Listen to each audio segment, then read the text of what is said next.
In order to dominate your industry in sales, we must have a sales training foundation. And so that's why making sure that there is a step-by-step process to consistently close deals that's not just based on experience or winging it is so key. So in this video, I'm going to show you the sales training essentials to close more sales. Check it out.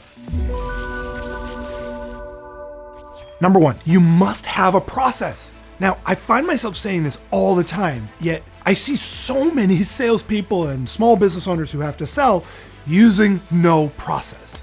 So it's so important to have a consistently repeatable process to use over and over and over again in order to reliably close deals. So having your process wherever you're getting it from is so important, because without that, we're going to be meandering and wandering all over the place and ultimately not closing many deals. People do not close deals without a strong process, period. Number two, fill your pipeline with automation. We live in an unprecedented time where there is so much great automation to use in sales. When I was first learning to sell, we didn't have this stuff. But nowadays, sales automation tools are so advanced that they allow us to reach out to far more people than we ever would have been able to do, still using hyper-personalized outreach.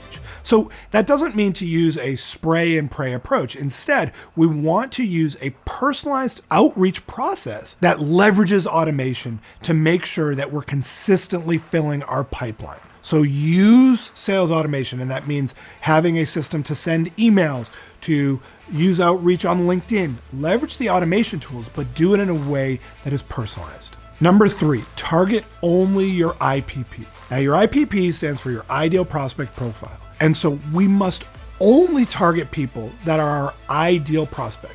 If we are targeting a broad audience of which some people are not going to be a fit, we're making a huge mistake, because prospecting takes time, effort, and resources. And so we must only be targeting our absolute ideal prospect. And what that will do is that will allow us to have a much higher likelihood of closing deals. Because every time we get in front of one of those people, God forbid if our prospecting actually works, once we're in front of those people, now we're much more likely to actually close the deal because they are our ideal prospect. Number four, bring insight at the start. So it's very common to be in a situation where you're asking all these questions of your prospect, and then they get to a point where it's almost like there's pressure in a bottle, and they finally say, you know what, can you just tell me what you do? Can you just give me your pitch or what your costs are? And that happened because we didn't demonstrate or bring any insight at the beginning of the conversation. So by bringing real insight at the beginning of your conversations, by sharing some content, some insights as to what's likely going on in their world and how we understand what's going on in their world, now they're going to be much more likely to reciprocate that value that we gave them by answering the questions that we have for them.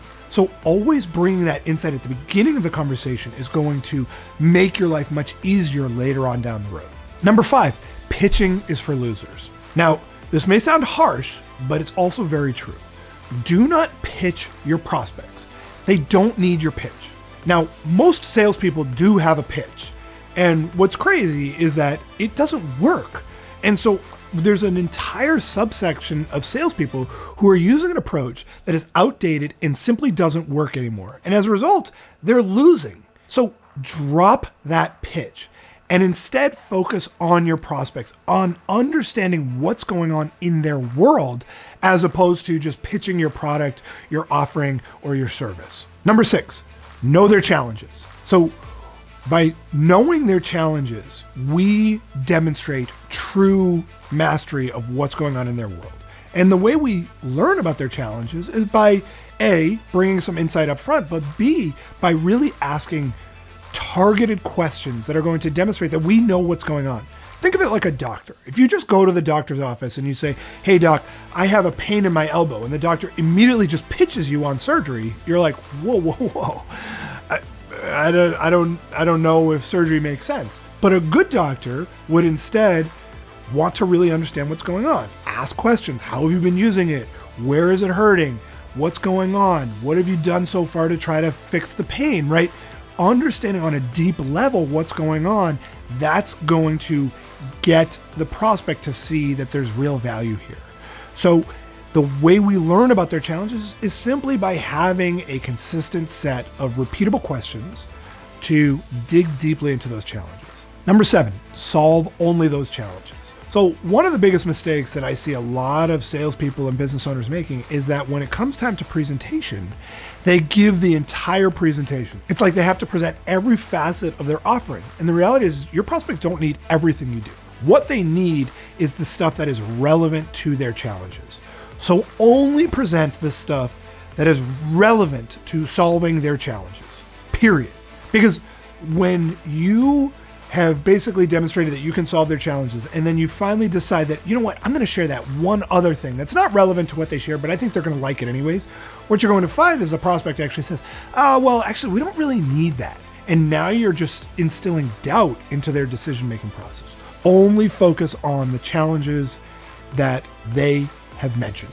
Number 8, lock in next steps. Now, have you ever been in a sales situation where it seems like everything's going well and they say, hey, you know what, why don't you follow up with me on Monday? And you say, great, I'll follow up on Monday. You call them, you email them on Monday, and nothing. What happened? You screwed up because you did not lock in a clear next step. Following up with a prospect on Monday is not a clear next step. That's just a follow-up. What we want to do is always have clear next steps in the calendar. We must always be just constantly sending out calendar invites, making sure that they've agreed to showing to that meeting. That's how we lock in next steps. So many sales simply just fall apart because, they tried to answer the phone, they weren't there, things happen. We always want to lock in next steps. Otherwise, we're just pushing a rock up the hill every single day. Number 9, keep learning. One of the keys to constantly growing as a salesperson is to going deep into sales training, is to always be learning. Because as we grow as a salesperson, we start to identify different areas that we can improve upon. At first, we need to learn everything. And so it's pretty simple. We just have to learn a process. But as we start to use that process, then we start to find that there are certain areas where we're weaker, certain areas where we're stronger, and we've got to go deeper. So by constantly training, by constantly improving and learning, that's how we get better. We start to identify those areas where we can improve, and we train those areas, and we continue to fill in the gaps until eventually we really are super strong. But what I find is that even the best salespeople are still going back to the essentials, are still training to get better. So keep on learning, keep on growing, and never get to a point where you say, I've arrived. So there are the sales training essentials to close more sales. And if you enjoyed this video, then I have an amazing free training on the step-by-step formula to closing more deals. Just click right here to get registered instantly. Seriously, just click right here. This is an in-depth training that will help you close more deals at higher prices, all while generating more meetings. Also, if you got some value, please like this video below on YouTube and be sure to subscribe by clicking my face, which should be right about here, to get access to a new video just like this one each week.